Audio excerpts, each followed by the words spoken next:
Heading डालिएगा hexagonal close packed structure HCP। अगर इसका डिजाइन बनाना हो ना तो सबसे आसान तरीका इसका ये है कि आप एक हेक्सागन बनाइए सबसे पहले तो, और इस तरह से बनाइए कि लाइंस बिल्कुल आमने सामने नहीं हो। थोड़ा सा इसको ऐसे ले जाइए, फिर दोनों पॉइंट्स ऐसे ज्वाइन करिए, ठीक है, और नीचे फिर लाइंस खींचिए। जो दो लाइंस वो नीचे आएंगी सबसे नीचे। फिर जितना बड़ा हेक्सागन बनाना है उतना विड्थ का उसके हिसाब से लाइंस नीचे लाइए, ज्वाइन कर दो, ये लेकर आए, और इन पॉइंट्स को भी नीचे लाना है। अब आप ज्वाइन कर दो इनको। इससे क्या होगा, तुम्हें सारे पॉइंट्स नजर आएंगे, कुछ भी ओवरलैप नहीं करेगा, ठीक है, सारे वर्टाइसेस आपको दिखाई देंगे। फिर इसके बाद क्या करना है, हर एक कॉर्नर पे एक एटम दिखा देना है। हेक्सागन वाले केस में every corner will have atom, और दो फेस सेंटर्स पे एटम्स होने चाहिए, और 3 एटम्स लगभग इनसाइड होता है। तो हम ये मानकर चलते हैं कि लगभग इनसाइड है वो 3 एटम्स। वो अभी हम पैकिंग, क्लोज पैकिंग करेंगे तो उसमें एटम्स रखकर दिखाऊंगा मैं, बट अभी के लिए हम ऐसा स्ट्रक्चर कंसीडर कर सकते हैं, ठीक है। तो ये आपका एक डिजाइन है। इसमें अगर इफेक्टिव नंबर ऑफ एटम्स देखोगे, इफेक्टिव नंबर ऑफ एटम्स यानी कि Z, तो वो आएगा 12, और उसका कंट्रीब्यूशन 1/6 लेते हैं। 1/6 क्यों लेते हो? बिकॉज कॉर्नर इस बार जो है 120 एंगल वाले उस पे रखा हुआ है। तो 120 है तो 3 लाइंस ऐसे पास कर सकते हो, यानी 3 हेक्सागन ऐसे रख सकते हो, और 3 इसके ऊपर आ सकते हैं, यानी कि 6 हेक्सागोनल रिंग्स या hexagonal structures will surround one corner. तो that corner item will contribute how much, 1/6। तो ये हो जाएगा 12 इंटू 1/6 प्लस अगला क्या है, फेस सेंटर्स में 2 है और कंट्रीब्यूशन कितना है 1/2। फिर अगला वाला कितना है 3, और सारा 1 ही मान लो अंदर ही है। तो ये हो जाता है 2 प्लस 1 प्लस 3, यानी इफेक्टिव एटम्स आते हैं 6। नोट कर लो बड़ा, इसको कोई कंफ्यूजन हो तो बोलो। एक अच्छी चीज है कि तुम लोगों का जो मार्क्स है, जैसे वेदांत ने भी भेजा 40, 48, 46, 46, 37, 42, तो मतलब बैलेंस मार्क्स है। ये आरुष का केवल एक पेपर फिजिक्स में सेकंड में गड़बड़ हो गया, लेकिन बैलेंस्ड मार्क्स होगा तो बेटर रहेगा, बिकॉज सब में इम्प्रूवमेंट का थोड़ा थोड़ा स्कोप होगा, और ऐसा भी नहीं होगा कोई पेपर तुम्हारा खराब जा रहा है। तो जनरली बैलेंस ही आता है। पेपर 2 में क्या हो गया मेरे को पता नहीं। ठीक है, वो कभी कभी हो जाता है, इट्स ओके। इसीलिए पेपर देना है बेटा, ये काइंड ऑफ वैसा भी टेम्परामेंट भी चेक होता है। अगर मान लो कॉन्सेप्चुअल प्रॉब्लम है तो उसको ठीक कर लेंगे, बाकी अगर वैसा नहीं है, सिर्फ एग्जाम की वजह से कि भाई सेकंड पेपर था इसकी वजह से, तो वो तो एग्जाम पेपर इसीलिए नहीं, ज्यादा दे ऐसे लिया। नहीं सर। हम्म, उसमें मेरे को थोड़े चैप्टर्स थे जो मैंने अभी तक रिवाइज नहीं किया। मतलब तो रिवाइज करो उनको, है ना। हाँ हाँ, वो करना ही है। क्योंकि हाँ, रिवाइज कर लो, क्योंकि अभी पता चला किसी और सब्जेक्ट में तुम्हें लोड आ गया, अचानक से केमिस्ट्री ही लोड आ गया मान लो, है ना, कुछ करने का। तो जो अभी अगर टाइम हो तो कर लो वो सब। सर लोड मतलब कैसे? अभी तो लोड मतलब अभी मैंने पेपर्स देने शुरू नहीं किए हैं तुम्हें, मान लो मैंने एक साथ दे दिए तुम्हें, एक ही वीक में 6-7 पेपर्स, वो भी करने का लोड होगा ना। अभी मैं नहीं दे रहा हूँ क्योंकि मैं अपना पहले फिनिश करना हूँ, और एनालिसिस करके रखना किस सेक्शन में तुम्हारे मार्क्स आ रहे हैं। फिजिकल आ रहा, ऑर्गेनिक आ रहा, इनऑर्गेनिक आ रहा, इनऑर्गेनिक में कौन सा पोर्शन है जिसका नहीं हो रहा है, ठीक है। हाँ हाँ, इनऑर्गेनिक का मेटलर्जी का एक भी नहीं आया सर। कल बैठ के पूरा किया। मतलब एक भी क्वेश्चन आया नहीं, या क्वेश्चन आया तो तुम नहीं नहीं, कर पाए। क्वेश्चन ही नहीं आया मेटलर्जी में। हाँ, तो हो सकता है, इसीलिए मैंने बोला कि ऐसा भी हो सकता है कि ऑर्गेनिक बहुत आसान आ जाए, हम लोग इतना सारा कर रहे हैं उसकी रिक्वायरमेंट ही ना हो। तो इससे हम जो कर रहे हैं वो सिर्फ कॉन्फिडेंस गेन करने के लिए कर रहे हैं बेटा। हाँ हाँ समझा। चलो ठीक है। सो अभी इसमें z की वैल्यू आ गई। अब हम लोग लिखेंगे रिलेशन, रिलेशन बिटवीन दो दो चीजें एक्चुअली। एक है ये जो हेक्सागन की लेंथ है इसको हम लोग ए मानकर चलते हैं, और ये जो हाइट है इसको आप एच मान लो, सी मान सकते हो, है ना। तो एक रिलेशन तो तुम्हें क्लियरली पता है, बिकॉज एटम्स टच कर रहे हैं तो 2r इज इक्वल टू तुम ए लिख सकते हो, ये ऑब्वियस है। अब ये जो h है इसका रिलेशन फाइंड आउट करना है, तो इसके लिए थोड़ी सी मैथमेटिक्स की जरूरत पड़ेगी। तो इसमें एक काम ये करते हैं, ये तीनों को हम ज्वाइन कर देते हैं ये, और एक इसको बाहर ही निकाल लेते हैं। एक काम करते हैं, इसको ए बी सी डी मान के उसको बाहर कर देते हैं।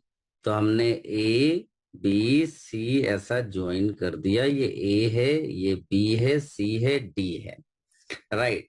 तो अपने को ये मालूम है कि एटम सब टच कर रहे हैं एक दूसरे को। इसका मतलब है अपने को ये मालूम है कि A B is equal to B C is equal to C D is equal to B D is equal to A D is equal to A C, और ये सब 2r है, ठीक है।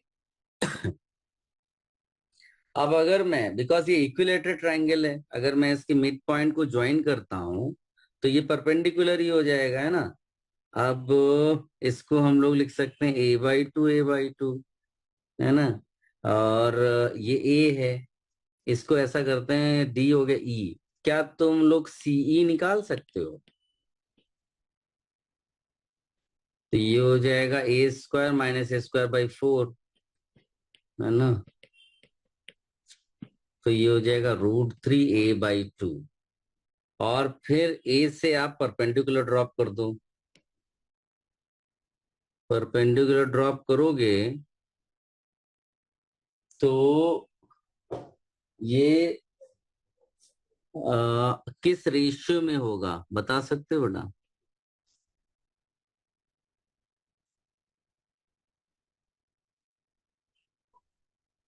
ये सेंट्रॉइड को टच कर 2:1 रेशियो में जाएगा। अब ये परपेंडिकुलर है ना। तो इसको ऐसे बना सकते हैं, ये तुम्हारा h/2 हो जाएगा, दैट इज AF, है ना। और ये तुम्हारा है A, और ये है 2/3 ऑफ दिस। तो मैं CF निकाल सकता हूं, दैट इज 2/3 ऑफ CE। तो ये हो जाएगा 2/3 √3/2a। तो ये बन जाएगा a/√3। देख लो कोई इशू हो तो बताओ इसमें। AC था ये ना, हाँ। तो ये हो जाएगा a/√3। अब आप पाइथागोरस थ्योरम लगा दो, a² is equal to a²/3 plus h²/4, है ना। तो h की वैल्यू कितनी आ जाएगी?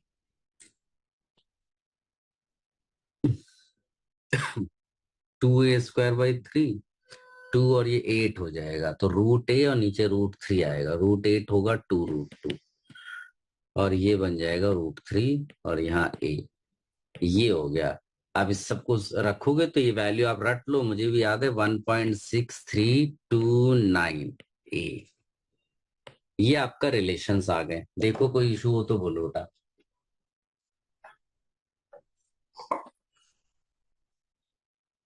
चल, अब इसमें पैकिंग फ्रैक्शन जैसा कि बाकी में भी निकाल रहे थे हम लोग, पैकिंग फ्रैक्शन का वही फॉर्मूला कि आप इफेक्टिव एटम्स लिखो, एक एटम का वॉल्यूम लिख दो अपॉन, इस बार वॉल्यूम ऑफ यूनिट से अलग होगा। तो वॉल्यूम के लिए क्या करोगे, बेस एरिया इनटू हाइट ले लेते हैं। तो z यहां पर 6 हो गया, 4/3 पाई r a के टर्म्स में मालूम है, तो इसको कर देते हैं a/2 क्यूब, है ना, अपॉन बेस एरिया। बेस यहां पर देखोगे तो 6 इक्विलेटरल ट्रायंगल्स मिल जाएंगे, है ना। ये सब ज्वाइन कर दो ऐसे, 6 इक्विलर ट्राइंगल्स हो जाएंगे। ठीक है, तो ये हो जाएगा 6 × √3/4 a² हो जाएगा। ये बेस एरिया हो गया, और हाइट अपने को h मालूम है, और h कितना है, h है 2√2/√3a। अब इन सब को सॉल्व जब करोगे तो तुम्हें पैकिंग फ्रैक्शन आ जाएगा 0.74। वही पैकिंग फ्रैक्शन आता है जो कि एफसीसी का आया था। इससे ज्यादा पैकिंग मिलती नहीं है, इसीलिए दो पैकिंग्स को हम लोग क्लोज्ड पैकिंग्स के नाम से जानते हैं। 74%, वॉइड आता है 26%। ठीक है, तो HCP एंड FCC, जिसको हम लोग CCP के भी नाम से, cubic closed packing, cubic closed packing, ये दोनों 74% वाले हैं। अच्छा, इसमें भी कोऑर्डिनेशन नंबर भी सेम है। कोऑर्डिनेशन नंबर निकालोगे तो 12 आता है। क्यों? आप उठा लो, जैसे कि एक हेक्सागन का फेस सेंटर उठाओ, तो उसको 6 तो एटम्स प्लेन में ही टच कर रहे हैं, ये सीधे सीधे, है ना। और 3 ये वाले, और 3 इसके ऊपर होंगे ऐसे, तो 3×3 = 6, और 6 12 हो गए, राइट। तो कोऑर्डिनेशन नंबर इसका 12 हो गया। इसको लिख लो बेटा।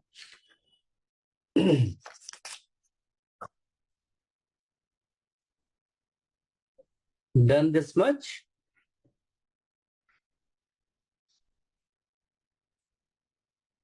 Yes sir. चल, तो अब इसमें हम लोग एक टेबल फॉर्मेट में सारी चीजें बना लेते हैं। साथ में एक और पॉइंट लिखेंगे। हमने नियरेस्ट नेबर्स की बात की थी, अब नेक्स्ट नियरेस्ट की भी बात कर लेंगे। देखो, unit cell effective number of atoms, यानी कि Z, फिर relation A&R, packing fraction, percentage भी लिख सकते हो, percentage void, coordination number, nearest neighbour distance, nearest neighbour distance. ठीक है, और नेक्स्ट नियरेस्ट नेबर डिस्टेंस। ठीक है, because that will help you finding next nearest numbers. ठीक है, तो इसमें सिंपल क्यूबिक है, 1 ले लिया।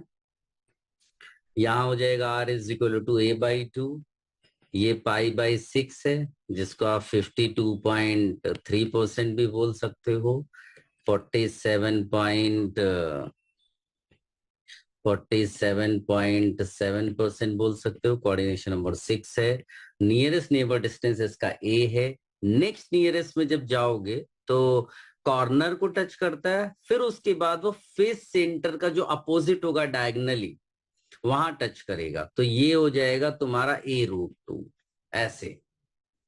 ठीक है, फिर इसी तरह से बॉडी सेंटर्ड क्यूबिक। हाँ, तुम इसके बाद वाले भी चेक कर सकते हो, नेक्स्ट टू नेक्स्ट भी ऐसा करना। 2 हो गया यहाँ पर। R = A√3/4 है। ये √3/8 निकाला था, विच वॉज 68%।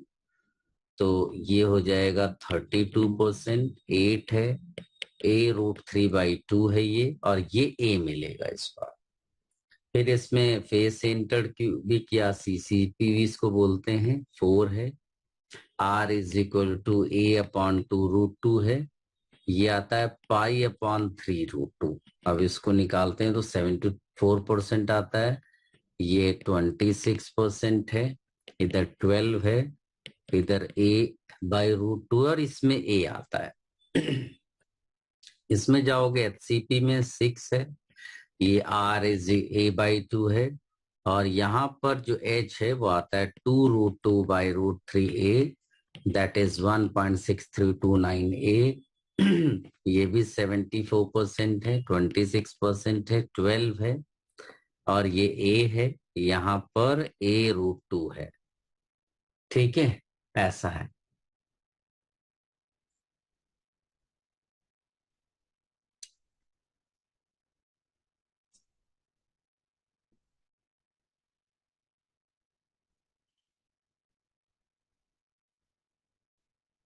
तो अगर ऐसा देखोगे तुम, जैसे मान लो एक एग्जांपल लेके तुमको दिखा देते हैं।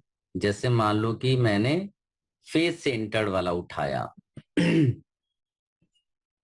फेस सेंटर्ड वाला मैंने उठाया, तो फेस सेंटर्ड वाले में भाई मेरा नियरेस्ट ये वाला था ना, ये जो कि a/√2 डिस्टेंस पे था, ये नियरेस्ट है। तो अगर नियरेस्ट का कोऑर्डिनेशन नंबर पूछा तो 12 है। नेक्स्ट नियरेस्ट कितने पे मिल रहा था? 8 डिस्टेंस पे, यानी समझ लो कॉर्नर वाले के लिए आप निकाल लो।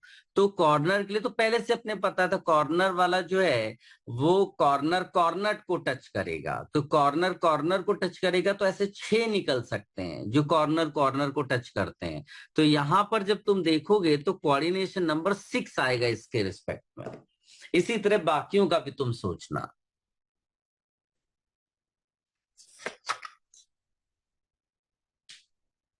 चलो इतना हो जाए तो मुझे बताओ बेटा, फिर मैं आगे बढ़ता हूँ।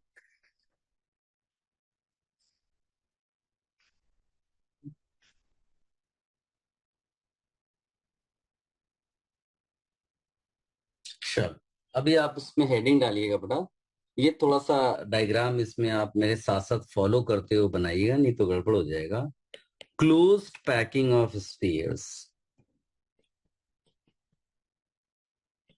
यानी हम प्रूव करने जा रहे हैं कि दो ही क्लोज पैकिंग्स हैं, HCP एंड CCP।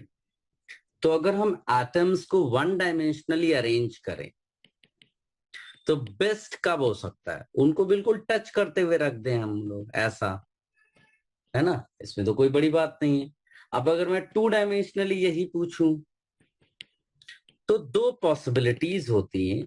एक होती है जिसमें स्क्वायर पैकिंग होती है, स्क्वायर, तो ये आपने ऐसे रखा, सब टच कर रहे हैं, और उसके नीचे आपने ऐसे रख दिया।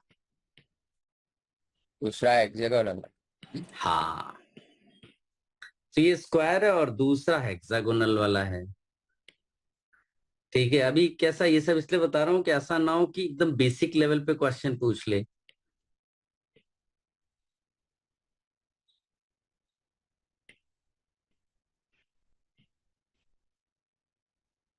अरे क्या कर रहा है ये आरुष जो है मेरे पीछे पड़ा हुआ है? ये अपना ये ब्लैक क्या, तू हटा दे इसको। हाँ सर,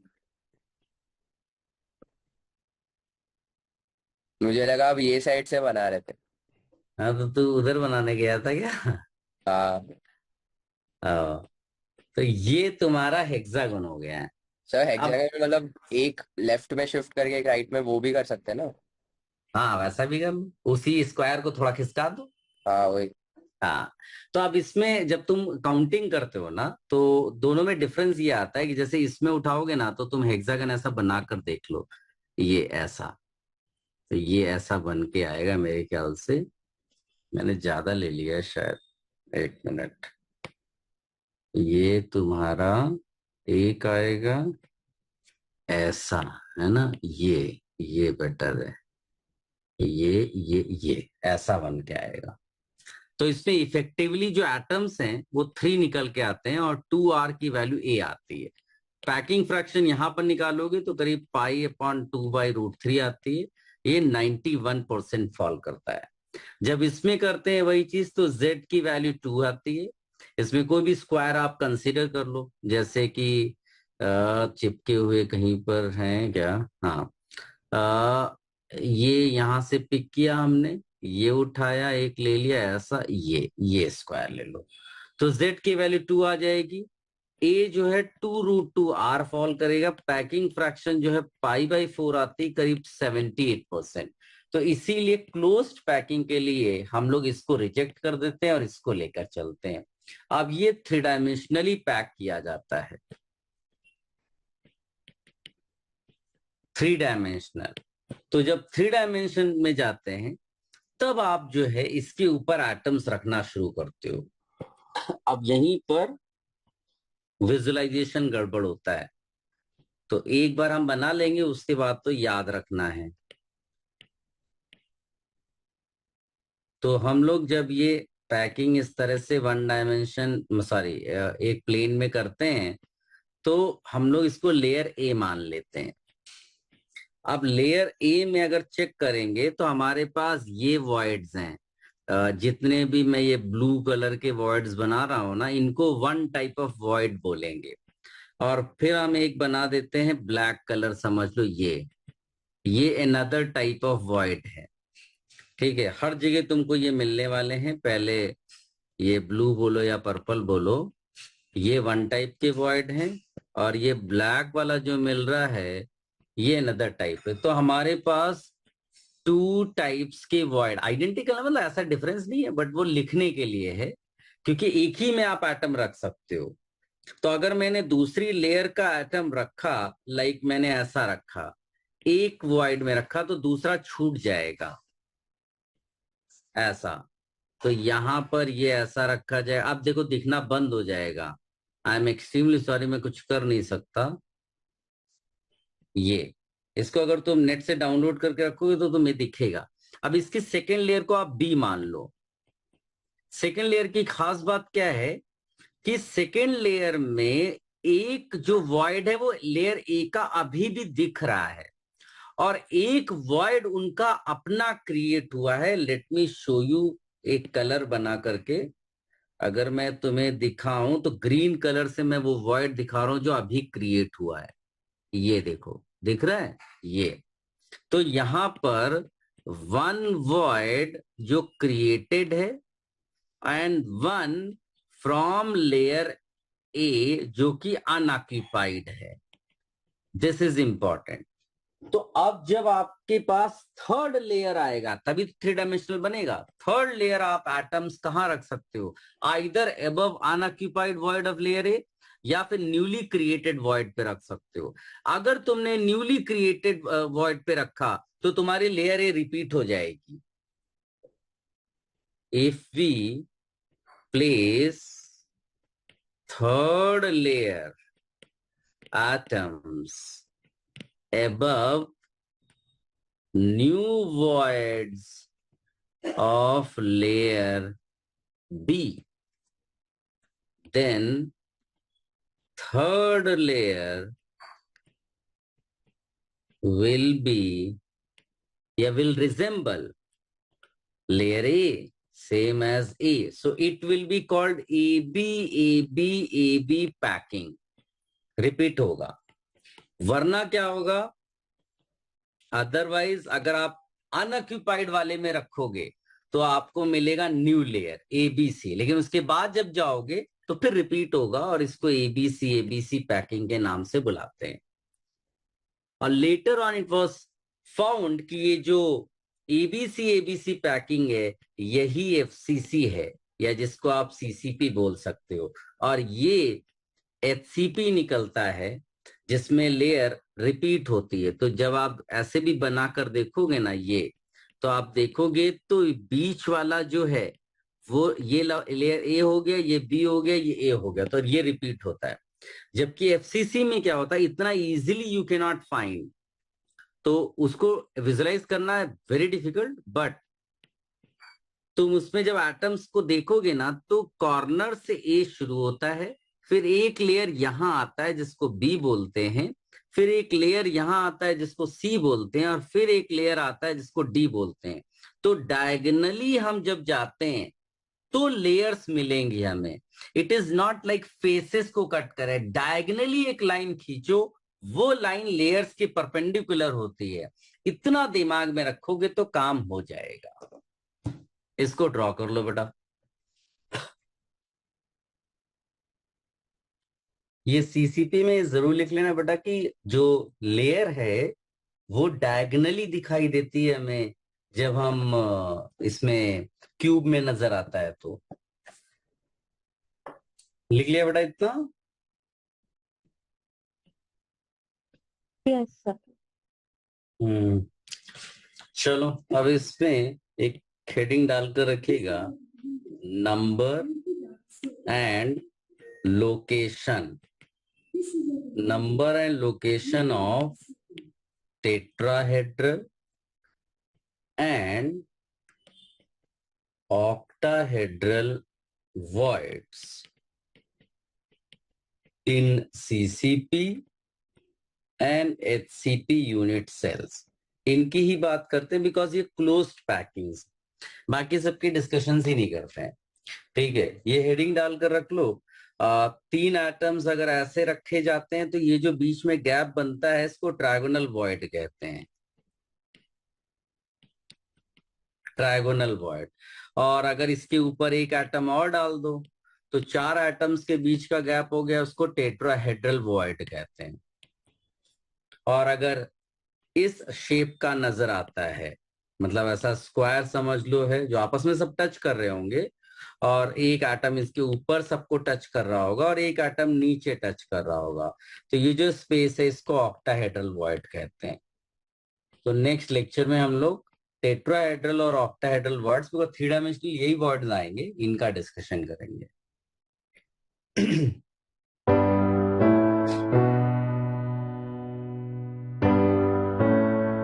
जाने से पहले इतना लिख लेना आप। Bye sir. बाय बेटा।